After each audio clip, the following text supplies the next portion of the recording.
સુરતમાં બાંધકામ સાઇટો મચ્છર ઉત્પત્તિનું સ્થાન બન્યા છે। વિગતો મળી રહી છે સુરત ખાતેથી બાંધકામની સાઇટ મચ્છર ઉત્પત્તિનું સ્થાન બની ચૂકી છે। ત્યારે મહાનગરપાલિકાની ટીમ દ્વારા આ બાંધકામ સાઇટો ઉપર સર્ચ હાથ ધરવામાં આવ્યું હતું, જેમાં શિવાલિક અવધ સાઇટ પરથી મચ્છરના બ્રીડિંગ મળી આવ્યા છે।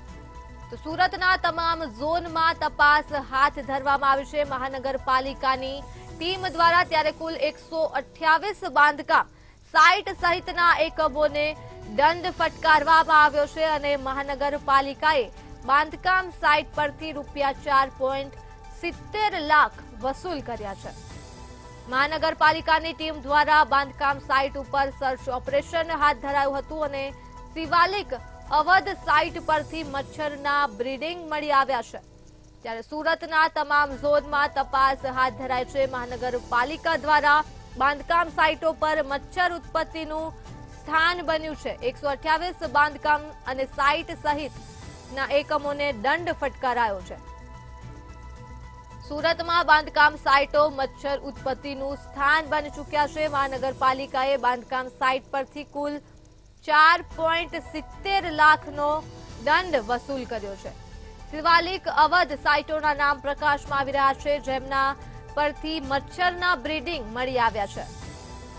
તો આ મુદ્દે જ આપણી સાથે સંવાદદાતા દિવ્યેશ પરમાર ફોનલાઈન પર જોડાઈ ચૂક્યા છે। જે દિવ્યેશ, સુરતમાં બાંધકામ સાઇટો મચ્છર ઉત્પત્તિનું સ્થાન બની ચૂકી છે, શું છે વધુ વિગતો? બિલકુલ જે પ્રકારે શહેરમાં વરસાદ પડી રહ્યો છે, વરસાદ પડતાની સાથે જે પ્રકારે શહેરની અંદર જે બાંધકામ સાઇટો છે ત્યાં પાણીનો ભરાવો થઈ રહ્યો છે, આ પાણીનો ભરાવો થતાની સાથે ત્યાં જે પ્રકારે મચ્છરો છે તે મચ્છરોનો ઉપદ્રવ સાથે મચ્છરોના બ્રીડિંગ જે છે તે મળી આવ્યા છે। સુરત મહાનગરપાલિકા દ્વારા સર્ચ ઓપરેશન હાથ ધરવામાં આવ્યું છે અને અલગ અલગ વિસ્તારમાં જે સર્ચ છે તે કામગીરી કરવામાં આવી રહી છે। ત્યારે અઠવા ઝોનના શિવાલિક અવધ વેલિટીના રૂમસા સહિતના જે સાઇટો છે, જે બાંધકામની સાઇટો ત્યાંથી મચ્છરોના બ્રીડિંગ છે તે મળી આવ્યા છે। તેથી શહેરની 128 બાંધકામ સાઇટ સહિતના એકમોને દંડ ફટકારવામાં આવ્યો છે અને ખાસ કરીને સુરત મહાનગરપાલિકાએ જે શિક્ષાત્મક પગલા ભરવામાં આવે છે તે પણ ભર્યા છે અને ₹4.70 લાખ જે છે તેમનો દંડ પણ વસૂલ્યો છે। જી દિવ્યેશ, તમામ વિગતો બદલ આભાર।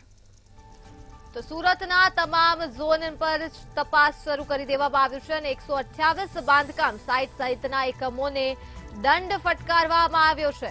સુરતમાં બાંધકામ સાઇટો મચ્છર ઉત્પત્તિનું સ્થાન બની ચૂક્યા છે। ત્યારે મહાનગરપાલિકા દ્વારા કામગીરી હાથ ધરાઈ છે, સર્ચ કરવામાં આવ્યું છે બાંધકામ સાઇટો ઉપર અને મહાનગરપાલિકાએ આ બાંધકામ સાઇટ પરથી ₹4.70 લાખનો દંડ વસૂલ કર્યો છે।